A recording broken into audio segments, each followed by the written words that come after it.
What is going on, guys? The name is D, free from Duel Links Central. So this is the first video that, it's not the first video I've put up, but it's the first one that I have actually recorded since I have made the Duel Links Central channel live. So I hope you guys are enjoying your stay here. This is where I'll be doing my Duel Links content from here on out. If you're new, please consider subscribing, of course.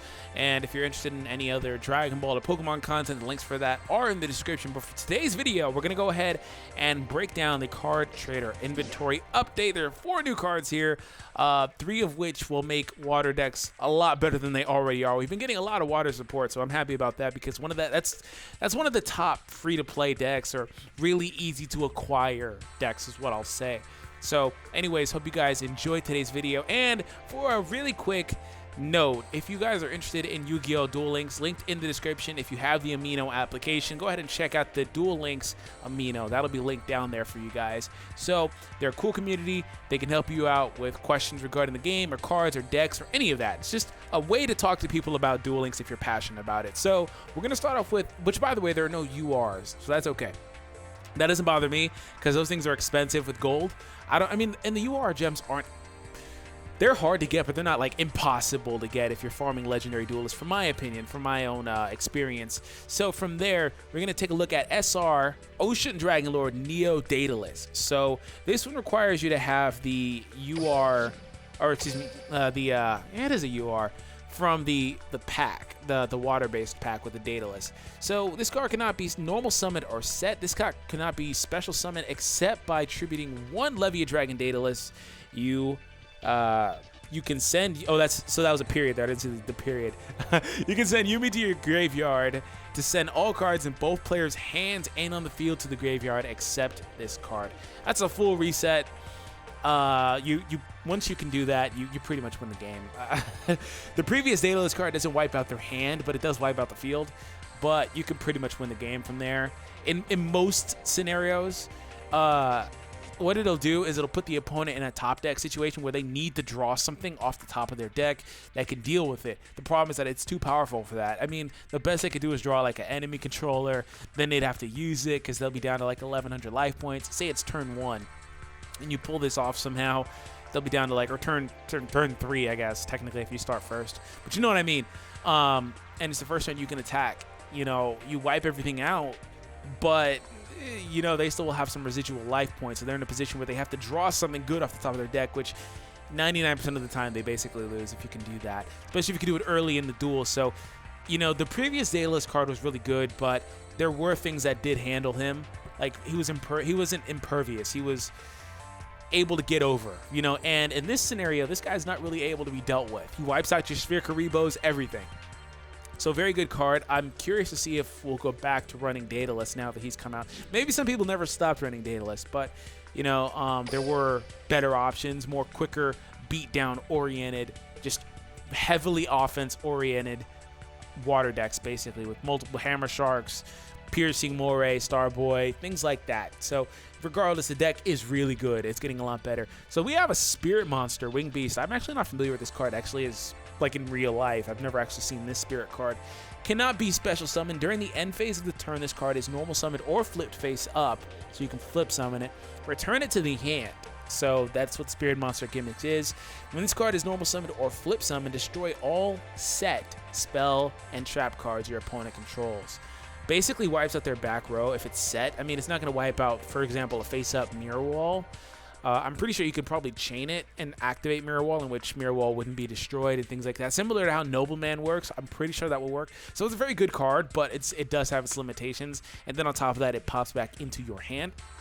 So use it with caution. We'll have to kind of see how this card works out in the game.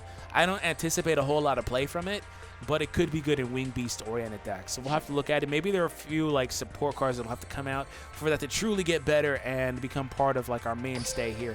So we have a Legendary Ocean. This is the upgraded Umi card or Yumi card. This card's name is treated as Umi. So yes, any of your cards, for example, Daedalus that we just looked at, it said you could send the Umi card on your side of the field to the graveyard. That also means you can send this card to the graveyard. Reduce the level of all players' water monsters in both players' hands by 1. So what this does is it makes Daedalus a 1 tribute monster. He has 7 stars. That bumps him down to 6, means he can be out there with 1 tribute. So That's really good. And also another combo with this thing is super scary. Hammer Shark. Hammer Shark can go Hammer Shark into another Hammer Shark into another Hammer Shark, or Hammer Shark into another 4-star beater monster that he couldn't previously bring out onto the field now. That's another thing. Like, for example, Piercing Moray could come out, and, you know, you could just have a stronger monster out there. You can go Hammer Shark into Piercing Moray, or into something, Unshaven Angler, something. You know what I'm saying? Which you probably wouldn't run Unshaven Angler. But I digress. You know what I'm saying? It opens up a world of possibilities because it lowers the levels of those monsters that were level 4 down to that level 3 requirement for Hammer Shark to special summon them on the field. So Hammer Shark is going to get ridiculously good. In fact, the combo with Hammer Shark, this card and the next card we're going to look at, is incredibly good. So on top of that, all water monsters gain 200 attack and defense. So it's water-based.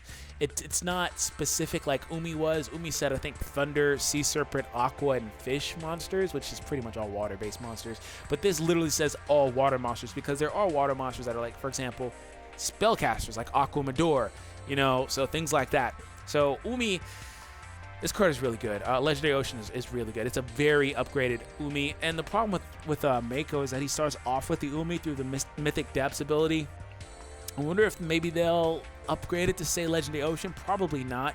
But what I think could become very viable is running 3 of this card in a deck, or 2 of this card in a deck, or whatever, and running Mako Balance or something like that. Mako Restart, if Restart's available to him. I know he has Balance. I don't know if he has Restart.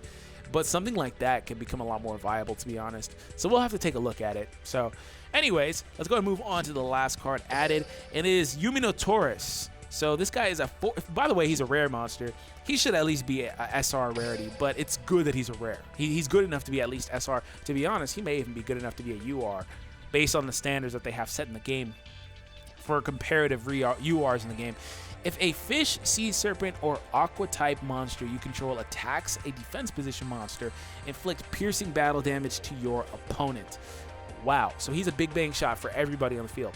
And under Umi, he's a 1900 beater, so 1900 attack out the gates under Umi or Legendary Ocean.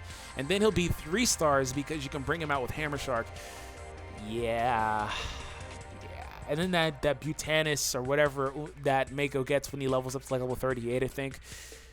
Yeah, water decks are going to become really, really good. I'm kind of disappointed how, which, by the way, under a Legendary Ocean, if you wanted to do that, Daedalus gets really powerful too. He's not as good as he is under Dinosaur Kingdom, but he's good in a water deck in that regard.